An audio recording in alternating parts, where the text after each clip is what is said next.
या तो पूरे मुल्क के अंदर कैसे लागू हो जाएगा, पूरे मुल्क के अंदर कैसे लागू हो जाएगा। सबसे पहले तो मैं देखूं, मैं अपने घर को ठीक कर लूं, मुआशरे को ठीक कर लूं।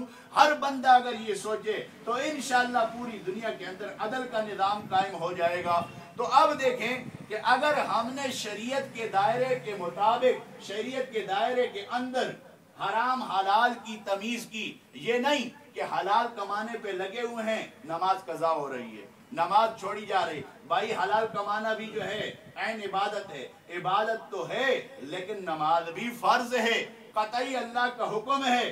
अब जो है नमाज को किसी हाल में नहीं छोड़ा जा सकता, तो नमाज के साथ साथ बाकी अमाल के साथ साथ हलाल रिज़्क की तलाश करना ये बहुत ही जरूरी है। फिर हलाल रिज़्क मिल जाए उसको खाओ, उसको पियो, उसमें इसराफ ना करो, अपनी औलादों को खिलाओ पिलाओ, अपनी औलादों की खिदमत करो, अजीज रिश्तेदारों को खिलाओ और गरीब गुरबा को खिलाओ। ये अल्लाह का हुक्म है, गरीबों को खिलाओ, अजीज रिश्तेदारों को खिलाओ। अपनी बीवी जो सारी जिंदगी तुम्हारे साथ निभा रही है उसको खिलाओगे तो तेरा सदके में शुमार होगा। अपनी औलाद जो तेरी खिदमत करेगी कल, उसको खिलाओगे वो भी सदके के अंदर शुमार होगा। अजीज अकरबा को खिलाओगे वो भी सदके के अंदर शुमार होगा। और फिर किसी गरीब को दोगे तो नूर अला नूर हो जाएगा, अल्लाह इसको बढ़ा चढ़ा लेंगे। अल्लाह रब्बुल इज्जत कुरान करीम में बार बार ये इरशाद फरमाते हैं, लोगों अल्लाह के रास्ते में खर्च करो, अपने पाकीज़ा मालों को खर्च करो, यानी हराम माल से जो है एहतियात करो।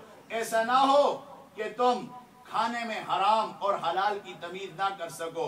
तो हराम और हलाल की तमीज बहुत जरूरी है। जो कपड़ा पहन रहे हो उसको देख लो, हदीस मुबारक में आता है रेशमी कपड़ा मर्द के लिए पहनना क्या है, हराम है। रेशमी कपड़ा मर्द के लिए पहनना ये हराम है, ये जायज नहीं है। असली रेशम का जो कपड़ा है वो मर्द के लिए पहनना ये क्या है, ये हराम है। बात छोड़ दो, हमें चू चरा की इजाजत नहीं है, इसलिए कि अल्लाह के नबी सल्लल्लाहु अलैहि वसल्लम ने फरमा दिया, बस अल्लाह के नबी सल्लल्लाहु अलैहि वसल्लम का फरमान हमारे लिए बस है, हम मुसलमान हैं, लिहाजा छोड़ दिया, बस खत्म। नबी अलैहिस्सलातु वस्सलाम ने हमेशा दो किस्म के कपड़े पहने, लेकिन ये हुक्म नहीं फरमाया कि इसके बगैर तुम कुछ और कपड़ा पहन नहीं सकते हो। एक काटन पहना और एक खदर का कपड़ा पहना, एक काटन और एक खदर का कपड़ा हमेशा सारी जिंदगी इस्तेमाल किया। और नबी अलैहिस्सलातु वस्सलाम की सुन्नत के मुताबिक अगर कोई अमल कर सकता है, हमारे बुजुर्गों ने इस पे अमल किया, बड़े बड़े असलाफ ने इस पे अमल किया, अल्लाह रब्बुल इज्जत ने उनको चमका दिया दुनिया के अंदर। लेकिन ये नहीं फरमाया कि इसके बगैर और कपड़ा आप इस्तेमाल नहीं कर सकते, सिर्फ ये फरमाया कि रेशमी कपड़ा इस्तेमाल ना करो। क्यों ना करो? इसलिए कि नबी अलैहिस्सलाम ने फरमाया रेशम मर्दों के लिए, मेरी उम्मत के मर्दों के लिए पहनना हराम है। मेरी उम्मत के मर्दों के लिए सोना पहनना ये हराम है। सोना, चांदी के बर्तनों के अंदर खाना पीना करना ये क्या है, ये हराम है। और चांदी की इजाजत पैगंबर अलैहिस्सलाम ने इस हद तक दी है कि चांदी की अंगूठी जो 4.5 माशा तक हो, उलमा ने उसकी इजाजत दी है कि वो तो ये बंदा पहन सकता है, वो भी चांदी की हो। बाकी उसका इस्तेमाल जिस तरह जंजीरियां हो गई, हाथों में कड़े हो गए, और आजकल जिस तरह मुसलमान भाई हमारे कानों में ये मुर्कियां पहनते हैं, ये डालते हैं, ये जायज नहीं है। और ये भी सुन लो, उलमा ने लिखा है ये कौमी लूत के साथ मुशाबहत है। कौमी लूत के लोग ऐसे काम करते थे, फिर अल्लाह का अजाब उनके ऊपर आया। फरमाया जो लबों को नहीं कुतरवाता, यानी मूछों को नहीं कटवाता और अपने नाखनों को नहीं कटवाता, अपने नाखनों को जो नहीं कटवाता, मूछों को नहीं कुतरवाता, वो हम में से नहीं है। नबी अलैहिस्सलाम फरमाते हैं वो हम में से नहीं है। मुसलमान की शान है। आज मुसलमान के देखो तो सबसे बड़े बड़े जो है नाखून जो है इसने रखे होते हैं। हालांकि हदीस पाक के अंदर आता है इसके नाखून और इसके गोश्त के दरमियान शैतान दौड़ता है, के दरमियान शैतान दौड़ता है। तो इससे तो एहतियात करनी चाहिए कि अपने नाखनों को पैगंबर सलाम हर जुमे के रोज काट दिया करते थे। और ये जो मशहूर है कि रात के वक्त नाखूनों को नहीं काटा जाए, ये इसकी किसी किताब के अंदर हदीस में असल मौजूद नहीं है। उलमा ने साफ लिख दिया, फरमा दिया जिस वक्त जरूरत हो अपने नाखूनों को काट लो, जिस वक्त। लेकिन नबी अलैहिस्सलाम का इरशादी गरामी और पैगंबर अलैहिस्सलाम का तरीका भी नकल कर दिया कि आप अलैहिस्सलाम हर हफ्ते को या 15 दिन के बाद या 20 दिन के बाद जो है ये अमल करते थे और अपने नापाकी के बालों को दूर किया करते थे नबी अलैहिस्सलाम। आज हम देखें, हम उस नबी को मानने वाले हैं जिसने सफाई और पाकीज़गी का हुक्म दिया, आज उस पे हम अमल कर रहे हैं कि नहीं कर रहे हैं, ये बस सोचने की बात है।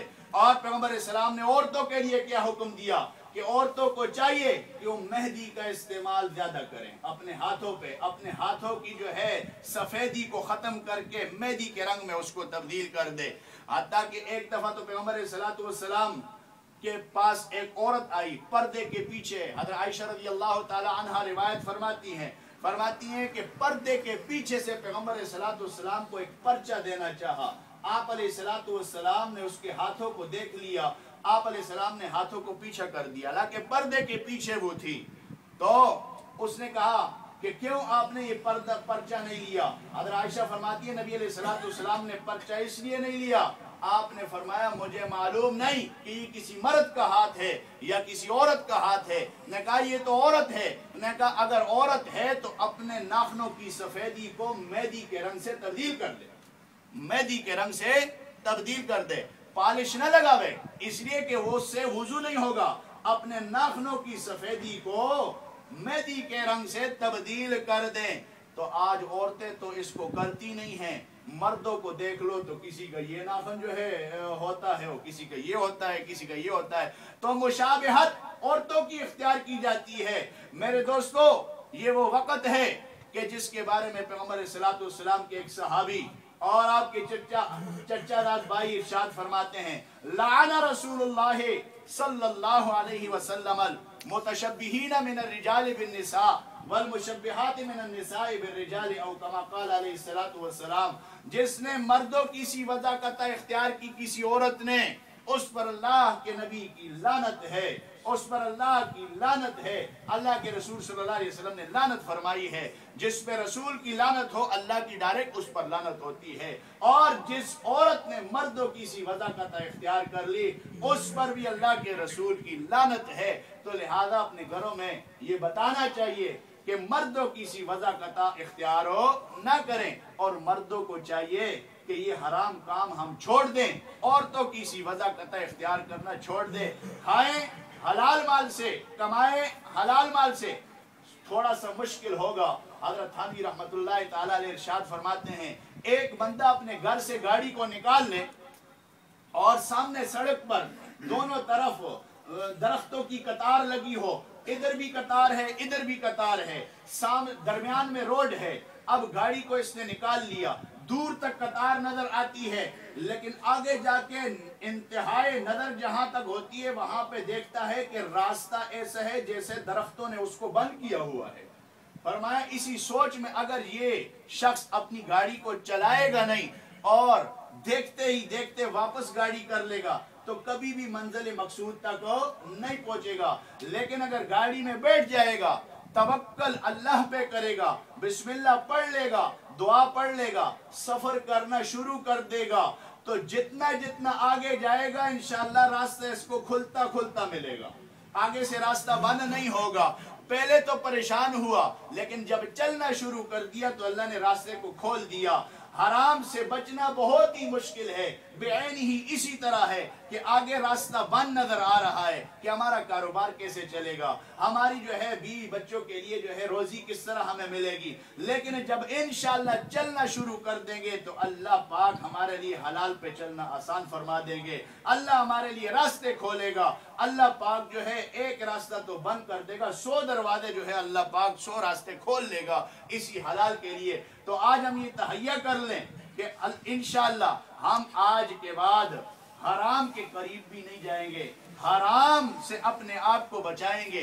اللہ نے ان لوگوں کے بارے میں بڑی سخت وعید ارشاد فرمائی قرآن میں، جو آیت کریمہ میں نے تلاوت فرمائی، یا ایھا الذین آمنوا